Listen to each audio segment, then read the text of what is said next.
let's try to solve this coupled equation. So 9 to the x power plus 9 to the y power equals 270, and x plus y equals to 4. So how do we solve these two coupled equations, right? So we have two unknowns, x and y, and we have two equations.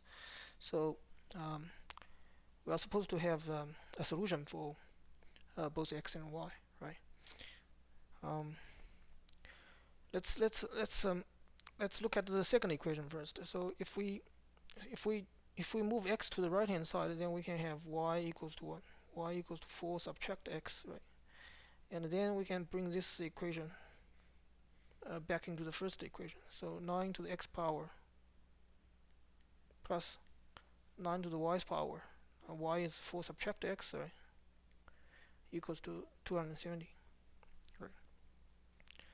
So uh, so 9 to the x power plus 9 to the fourth power divide 9 to the x power, right? So 9 4 subtract x, that's 9 to the fourth power divide 9x to the x power, right? So that's one of the fundamental equations about the powers, right? So and then it's going to equal to 270, right? And our goal is to actually solve for 9 to the x power. This is just the one equation, and then if we can solve for 9 to the x power, and then we can solve for x, right? So suppose let's denote a equals to 9 to the x power, right? So now we have a plus 9 to the fourth power a equals to 270, right? And we should be able to actually solve for a, right? So let's multiply a on both sides. So a squared plus 9 to the fourth power subtract 270 a is supposed to equal 0, right? So at this point we can try to factorize it. So how do we actually factor it? It's so what's going to be 9 to the fourth power, right? 9 to the fourth power, that's 81 times 81, right? 81 is 3 to the third power, right? So 9 to the fourth power is what? It's a 3 to the third power times 3 to the third power times 3 to the second power, right? So that's 9 to the fourth power.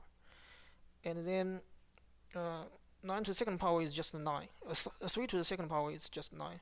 What about 270, right? 270, how do we factorize 270? 270 is 10 times 27, right? 27 is 3.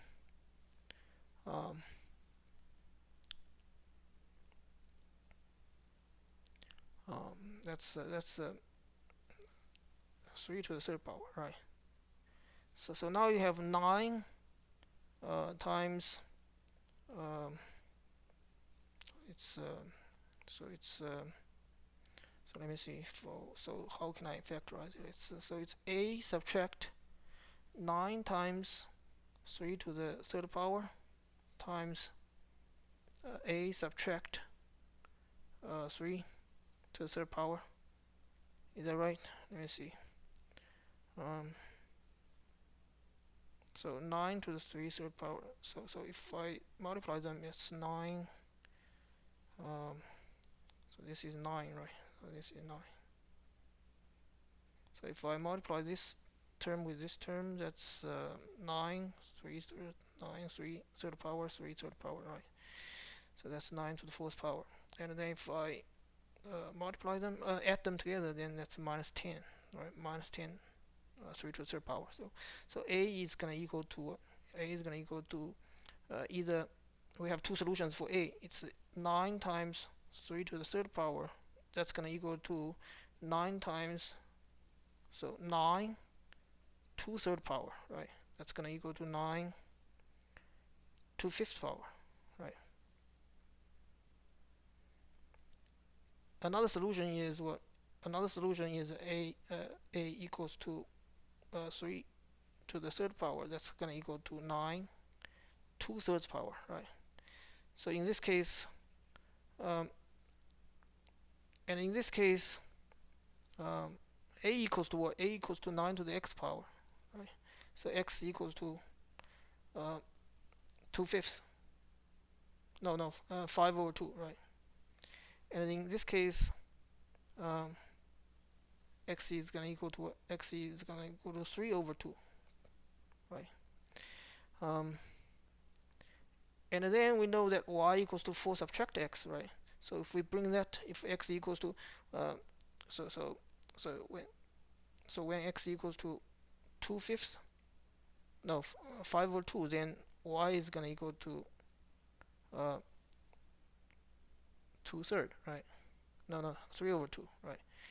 When x equals to 3/2, then y is going to equal to 5/2, right? So that's the solution of this set of equations, right? We have two sets of solutions.